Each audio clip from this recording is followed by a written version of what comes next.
G'day mate, welcome back to the channel. I'm FPL Root and welcome back to another Euro 2024 fantasy video. So in this video, we're going to be talking about some of the best options from a few of the quarterfinals that have been, I guess, decided. We know who's going to play in them. So first one is Spain versus Germany. Again, both teams have gone through now. This is being recorded after that game that Spain played against Georgia and Germany played against Denmark. And then also England versus Switzerland. Obviously, England did get through against Slovakia yesterday, depending where you are in the world, and Switzerland did end up beating Italy. So I wanted to talk about some of the top targets from these four teams, just so I guess I can get this video out, as I don't want to have to wait until all the fixtures have been played for the last round of 16. If you're new to the channel, please make sure you do subscribe, or if you're watching and haven't subscribed, please make sure you do hit that button. It does help me out a lot, and I will be making content all throughout the rest of the Euros and FPL content for the new year, which is looking like it's going to be launching soon. Smash a like on this video as well, and let's get straight into it. Yo, listen up, Rue is stepping up the game. Where fantasy Premier League runs in his veins. From transfers to captains, he's always on top. Guiding you through every game week non-stop. They say Rue got that salad flow. Welcome to the channel, enjoy the show. Wild cards, free hits with so much vibe. If you're hunting for success, then make sure you subscribe. So we will start off with Spain. So they did just beat Georgia 4-1 in the last 16, the round of 16, and they will be through to the quarterfinals. And I'm going to go for a mixture of players in this video. But if there's no forward for the team that I like, or if there's no defender, midfielder, etc., then I won't put them in. I'm not going to be putting in positions just for the sake of it. So with Spain, I've got a defender and two midfielders. I think they are really, really strong in midfield. But before I will start with the defender, I've gone for Cucurella at 4.5 million. And with all these picks, it kind of just depends on who you think is going to go through. I did want to kind of leave it up to you to decide that. I will obviously give my opinion, but I wanted to leave it up to you, especially in the tight games like Spain v Germany. It could go either way. So I'm going to go for Cucurella in this one. We've seen him do well so far this tournament. He's playing left back for Spain, and he is kind of dropping into midfield as well and getting forward. One clean sheet, obviously, in the first game. He ended up with 14 ball recoveries in the second game and a clean sheet. Ended up on 10 points. He didn't play the third game, but Spain did keep a clean sheet. And then he got 66 minutes and he got 6 ball recoveries in the game against Georgia. So Spain have only conceded 1 goal this tournament, and that's why I really did want a Spain defender in there. You could argue that Carvajal is probably the better option at 5.5 million. Maybe even the goalkeeper Simon at 5.5 million. But for me, to save that extra million, I think it's worth it to go for Cucurella, especially in such a tough game where your player could go out. There wouldn't be any surprises if Germany did win that game. Then I think it could be beneficial to actually go for the cheaper option if it is a 50-50. In midfield, for Spain, I've gone for Rodri. Obviously, I could have gone for Ruiz, who's had an incredible tournament, 29 points so far. He got a goal and assist yesterday. He got a goal and an assist in the first game as well. He's looking very, very good, and he's the same price as Rodri, so I don't hate it at all if you do want to go for someone like Ruiz. But for me, I think Rodri just gives it that extra security. It does look like he's on pens as well. He's 6.5 million. He did get a goal and 5 ball recoveries in the game against Georgia, and he got player of the match. Whereas I think Ruiz, I don't see him getting the player of the match. If it is a kind of a midfield battle, I do see Rodri getting that, because obviously he plays for Man City. We know him as one of the best DMs in the world. So that's why I think it's probably worth going for Rodri instead. Again, you could argue Ruiz does provide a big goal threat, and he has shown that this tournament. But yeah, for me, I think I'd rather just the security of Rodri. There are obviously other midfielders in that team that you could go for. You could go for someone like Pedri, but for me, Pedri's due a drop. I don't think he's been performing. I think Olmo will actually come in replacement of Pedri. He's got an assist and a goal in his last 2 games, and he's been off the bench as well in one of them. So I think Olmo will come in for someone like Pedri. But for me, another player who I think is nailed, it is Williams. So Nico Williams comes in at 7 million. To be honest, he's had a great tournament, especially that matchday 2 game and the matchday 4 game against Georgia. Match day 2, he got a clean sheet, 2 ball recoveries, but he got man of the match in a game he didn't get any returns for. And then against Georgia, he got an assist and a goal, ended up on 10 points. And I think he looks so good, so threatening, rapid, cuts in, good finisher as well. So I do really like him at 7 million. If I had to choose out of Rodri and Williams, I'd probably go for Williams. I think their attacking threat just edges it for me. And for me, Cucurella is the best defensive option for Spain. But let me know what you think in the comment section below, and let's get on to Germany. So the host nation, Germany, have some incredible options to go for, and it was so hard just picking 3. But with them, I did split it out for the positions because I think there are so many options for them to go for that I just kind of had to split it up that way. And don't get me wrong, you could pick another 2 midfielders from Germany, another 2 defenders from Germany. But I did want to give a little bit of a differential in there. We'll start off with Rudiger. So he has got 26 points so far in this tournament. Incredible, really. He got a clean sheet in match day 2.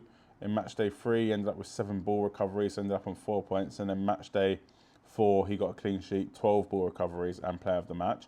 I think we're going to see that a lot coming towards the latter stages of the tournament. Defensive players are going to be getting the player of the match. And for me, Rudiger is the only one in that Germany defence that I trust to start and that I trust to, I guess, perform in terms of defensive duties like ball recoveries. So that's why I've gone for him. I know he's 5.5 million and probably a little bit expensive, but I think he's worth it. The only other really options for that German defence is probably Neuer to get that coverage at 6 million, but yeah, not for me. Mittelstadt ended up getting dropped or rested, whatever you want to call it. Schlotterbeck came in as well for Tar, who was suspended.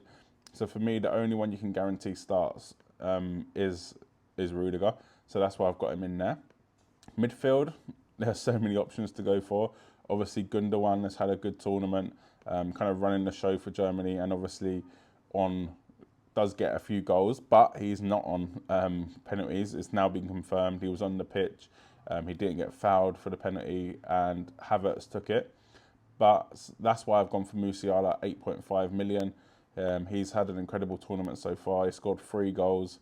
And for me, if Germany are going to go far, he's going to be part of that, and he's going to, I guess, be the catalyst in that attack, especially the fact that he's got 3 goals already. And to be honest, I think, yeah, he could get another 2 goals at least if Germany do progress. So that's why I've gone for Musiala. Obviously, Wirtz was also an option, but he didn't start the last game against Denmark. So that's the last thing you want is any sort of worry of your player starting. He could have been rested, but I'm not taking that risk. Musiala is going to start, he's going to play, and he's going to be a key player for Germany. And as I mentioned with Gundogan, Kai Havertz took the penalty in the last game and in the first game, so I can probably say now that Kai Havertz is on penalties. I know he does come off early a lot of the time. He came off in the 63rd minute in match day 1, 58th minute match day 2, played 90 minutes in the last 2 games though. But for me, I think the fact that he's on penalties and the fact that he is playing number 9 for Germany and he's only 7.5 million means I think he is a really good option to go for. You could argue that, is it worth doubling up in the midfield instead? Yes, I do get that, but I actually don't think there is as many good forwards as there are midfielders, and you get 5 midfield slots, you only get 3 forward slots. So you could argue that in that case that the forwards are more valuable, but for me, I think you're struggling to pick forward spots. So that's why I've got Havertz in here. As you can see throughout the rest of my picks, I don't really love the forward options. I have picked another 2 after this though, but even for Spain, I don't love Morata as an option at the minute. I had him in my team and he didn't deliver for me, so I'm a little bit bitter. But for me, Havertz at 7.5 million on pens is a good option, and they're at home as well, so let's not forget that. Let's get on to England. So for England, I basically originally put 2 defensive options, as I do think they are better defensively than they are going forward. I know they did concede in their game against Slovakia yesterday, but overall, I do think they are very good defensively. However, Mark Gahey, which would have been my pick because of his ball recoveries, is now suspended for the quarter-final, which will be a big miss for England considering how well he's played this tournament. And I don't love John Stones as an option. You could argue that Kyle Walker as well is a good option, but for me, I've gone for Jordan Pickford. He's only 5 million. He's obviously going to get the clean sheet if they do keep a clean sheet. In terms of saves, he hasn't really made a lot of saves this tournament. He hasn't made more than two. He only made more than two once, which, yeah, you'd expect more considering how bad England have played. But for me, clean sheets is enough. And at 5 million, I think he's cheap enough to warrant having in goal. Because don't forget, you get two options of getting a clean sheet with a goalkeeper. So I think spending any more than 5.5 million, 5 million is a bit too much. So I've gone for Pickford instead of Mark Gahey, who is suspended. In midfield, again, I wasn't going to go for a midfielder, to be totally honest with you, because I did feel the defence was stronger. And it was kind of a hard pick, but I have gone for Bellingham. I think the fact that he is a goal threat, he's got 2 goals so far for England, he's got 2 man of the matches so far as well. And I think it's shown that it went to extra time and Gareth Southgate didn't take him off, which is a big factor. He obviously did take him off once the game was, I won't say won, but once England were in the lead, but he didn't take him off before that. So for me, at these kind of tournaments, if it does go extra time, I want players that are going to be playing hopefully 120 minutes. And Jude Bellingham, I think, will play as close to that as anyone else. 9.5 million he is. Like I said, 2 goals this campaign, this tournament, and 2 player of the matches. And for me, I know it is risky considering he could be dropped back next to Rice and play a bit more defensive. But I think that will just increase his ball recoveries. So for me, I'm happy to go for Jude Bellingham at 9.5 million. It is a lot of money, but I do think he's worth it. He's got 27 points so far this season, the second highest out of any England player, top being Mark Gahey. So I guess by the time, if England do make it through to the semi-finals, Jude Bellingham should be on top. So that's why I've gone for him. I've also gone for Harry Kane. So a not bad tournament for Harry Kane so far. I know he hasn't played well, but he's still got 2 goals. It's just obviously he hasn't got the man of the match because of his performances. But I think having England's number 9 who's on penalties, who again is not going to be taken off. I know again he got taken off around the same time as Jude Bellingham, and he did get taken off in the Denmark game at around 70 minutes. But really, if England need a goal, they're not taking off Harry Kane. He's on pens. We've seen him towards the latter stages of the tournaments in the past, him delivering, and I think it's going to be a big tournament for Harry Kane. And the fact that England are on the good side of the draw with, you could argue, easier games than the likes of Spain, Germany, etc. I think Harry Kane is essential going into this Switzerland game. Overall, I think England are the team to invest in, to be honest. I know they haven't looked great, but I think being on that side of the draw, you could have these England players for 3-4 games and potentially get to the final with them. So I think it's a good option to go for them. However, with teams like Spain and Germany, you could argue that they're obviously playing each other, and maybe it's worth putting all your faith in one of the teams, or if you do split it, you end up losing half your players. So it's a tough decision. Whereas England, I think you can be confident in saying that they probably will make it through to the semi-finals or finals. Anyway, let's get on to Switzerland, who will have another, who have a say about that, I'm sure.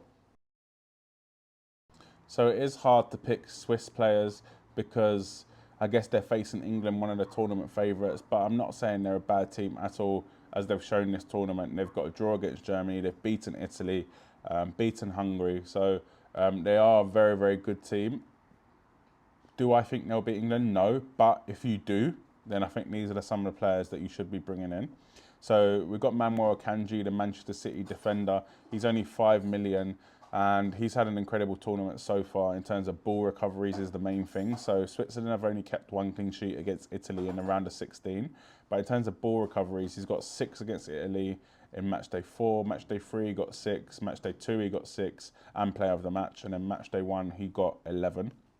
So Akanji's on 24 points so far. And I think 5 million is a very, very nice price to pay if you did want to have that Swiss cover, even if you did think England were going through. Next up, I've got Granit Xhaka, the midfielder. So a lot of people would probably think that Abisha is probably the best player to go for because of his, I guess, attacking threat. He got an assist in the goal match day 1. also play a goal from outside the box. And then in match day 4, he got an assist. But for me, I think Granit Xhaka is the safer pick. And again, Abisha's got 24 points. Xhaka is only on 16, but I think Xhaka still, for me, is the key in that Swiss midfield. And I think he's got more chance of getting player of the matches. He's already got 2 this tournament. I know he hasn't got anything attacking wise, but 2 player of the matches is very, very nice. And for me, I'd just rather that than have someone that is relying on attacking returns, because I can't see Switzerland scoring too many goals against England, even if they do go through. And next up, I've got a Swiss forward. Probably should have gone for a Swiss midfielder, but I do really, really like this player. So he is 6.5 million. Mbolo, we've seen him have a great Euros in the past, and this one he's only got a goal. And but for 6.5 million, it could be worth going for if you do think Switzerland are going to go through, because if they do go through, then they're probably going to play Austria or the Netherlands, or it's basically Austria, the Netherlands, Turkey, or Romania. And I think you've got to fancy Switzerland against most of them, to be totally honest with you. So if you do think they're going to go through, then I actually really, really like going for someone like Mbolo. He didn't start the first 2 games, which is a bit of a worry, but he started against Italy, and he should start against England as well. Let me know what you think in the comment section below. Do you agree with my picks, and do you agree with the teams that I think are going through? Spain v Germany, I do think Germany will go through because of that home advantage. And England, Switzerland, I do think England will go through because I think they just have a little bit too much for Switzerland, and hopefully they do start to perform. But other than that, let me know in the comments, leave a comment what you think, and like the video, subscribe to the channel, and good luck for the match day.